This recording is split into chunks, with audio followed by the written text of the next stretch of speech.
Allô, moi c'est Roxane Gariepi et je suis designer graphique.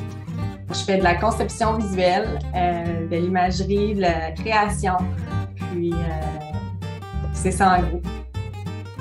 J'ai commencé à m'intéresser à ce métier-là dès un très jeune âge. Je dessinais beaucoup au primaire, secondaire. Fait que j'ai comme décidé, en fait, je voulais dessiner pour dessiner pour des films d'animation. Puis finalement, j'étais tombée sur le programme de graphisme.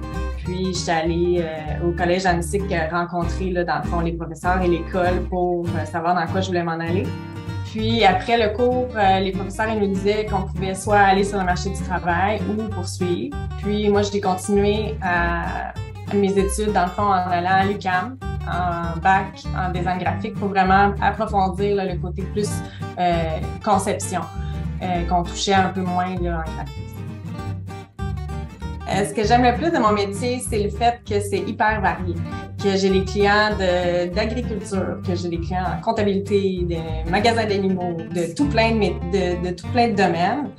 Puis, ça fait que c'est jamais la même affaire. Donc, c'est ce que j'aime le plus. Le fait aussi de faire des dessins, de faire des couleurs, de faire que les gens ils sont contents à la fin puis qu'ils se disent « Ah, wow, tu sais, grâce à ça, je pense que je vais réussir là, à mettre mon entreprise là, de l'avant. » Les tâches quotidiennes dans mon métier, ça consiste à écouter d'abord un client qui va nous donner un mandat. Donc, lui, il va venir nous voir, il va nous expliquer, par exemple, qu'il veut une affiche pour le marché public. Donc, il va dire, OK, j'ai une affiche de 24 par 36 pouces pour afficher mes fruits et légumes. Donc là, il nous explique un peu ce qu'il aimerait comme visuel, comme look. Après, on retourne dans les bureaux, on pense à ce qu'il aimerait, quelle couleur, quelle police des caractères, et quel genre de photos qu'il aimerait placer. On crée un visuel, donc ensuite on s'en va à l'écran, à l'ordinateur, puis on fait une mise en page pour l'affiche que le client nous a demandé. Après, on est content du résultat, tout ça, donc on l'envoie au client. Lui, il nous revient avec ses corrections, puis ça ressemble souvent à ça. Donc, on a un mandat d'un client, on crée, puis on présente. Les principaux défis et enjeux de mon métier sont, selon moi, le fait qu'on n'a pas beaucoup de temps souvent pour faire des projets, donc les délais sont très courts, puis ça peut être stressant.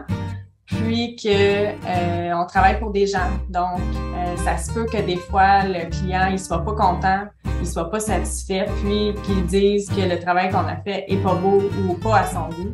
Il faut pas le prendre personnel parce qu'il y a de tout dans notre société, puis il y a des opinions différentes. Fait qu'il faut pas prendre nécessairement la critique trop dure, puis continuer là, à faire notre métier et à se faire confiance. Pour réaliser les mandats de création qu'on me demande, j'ai besoin d'outils. Donc, j'utilise les logiciels de la suite Adobe, Illustrator, InDesign, Photoshop en grosse majorité, XD pour le web. Sinon, il y a la suite Word, PowerPoint, ces choses-là parfois là, que les clients nous demandent. Mais c'est pas mal les outils que j'utilise avec un crayon, une tablette graphique pour dessiner aussi. Puis ma tête, beaucoup.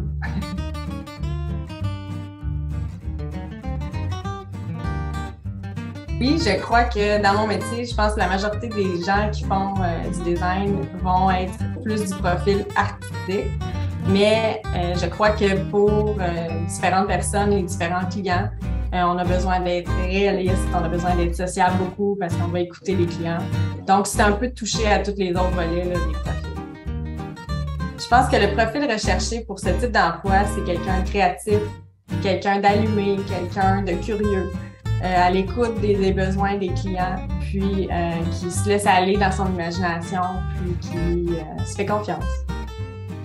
Selon ce que je constate sur le terrain, le salaire moyen d'un designer graphique varie entre 40 et 80 000. Ça va dépendre de ton expérience, de ton parcours d'études et aussi de ton talent. Donc, puis si tu travailles en agence ou de chez toi. Donc, c'est assez variable.